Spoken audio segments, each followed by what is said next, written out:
Reserve bank के जरिए देश के 50 सबसे बड़े बैंक डिफाल्टरों का कर्जा केंद्र की भारतीय जनता पार्टी के द्वारा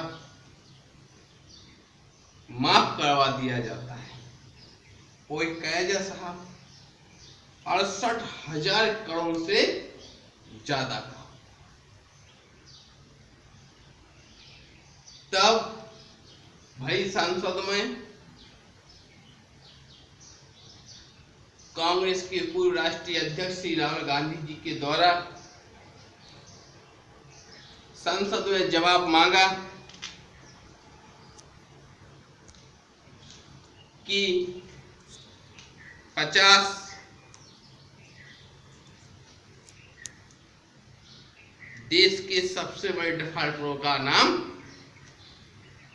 बताइए। तो साहब वित्त मंत्री जी ने जवाब देने से मना कर दिया।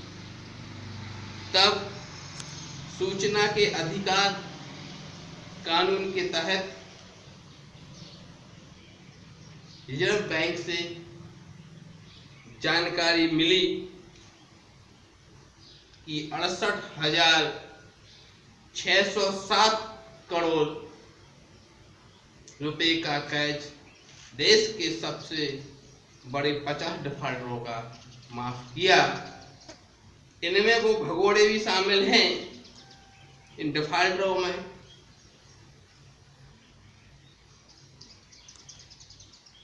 मेहुल चौकसी, नीरव मोदी, विजय माल्या जैसे।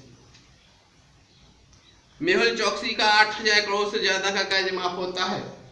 गुजरात के जौहरी मेहता का 6,000 करोड़ से ज्यादा का कर्ज माफ होता है। विजय माल्या का 1943 करोड़ का कर्ज माफ होता है। मैं भारत सरकार से, भारतीय जनता पार्टी से और देश के प्रधानमंत्री से पूछना चाहता हूं कि साहब इनको इतना कर्जा मिला कैसे? हमारे बेरोजगार भाई बहनों को स्वयं के उद्योग के लिए, स्वयं के रोजगार के लिए 5 लाख का भी कर्ज नहीं मिलता है। कुछ गिने चुने बेरोजगार भाई बहनों को कर्ज मिलता भी है तो 50 चक्कर लगा। और साहब एक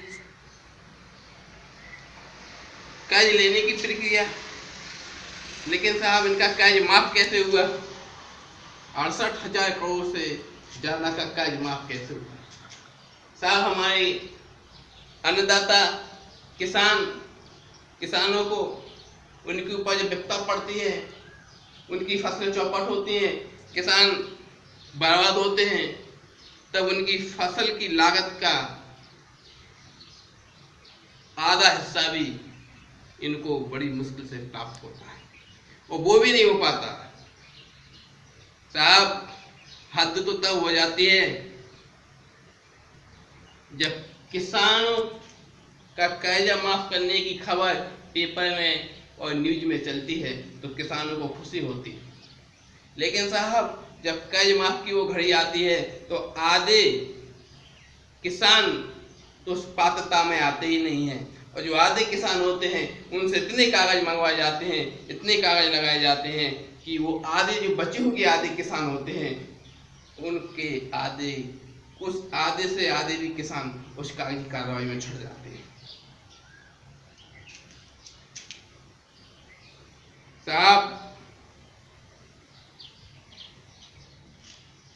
68,000 करोड़ जो पैसा माफ हुआ ये देश का पैसा है, 130 करोड़ भारतवासियों का पैसा है। और साहब अगर 68,000 करोड़ अगर किसानों का कर्जा माफ हो जाए तो हर एक किसान के घर दिवाली हो, खुशी हो जाए। मैं इन्हीं शब्दों के साथ अपनी वाणी को विराम देने से पहले एक निवेदन करता हूँ, निवाड़ी विधानसभा क्षेत्रवासियों से निवेदन करता हूँ, मैं मध्य प्रदेश देशवासियों से निवेदन करता हूँ कि लॉकडाउन का पालन करें और कोरोना महामारी से लड़ने के लिए संघर्ष करते रहें, हम जीतेंगे, कोरोना को हराएंगे। इन्हीं शब्दों का जय हिंद, जय भारत।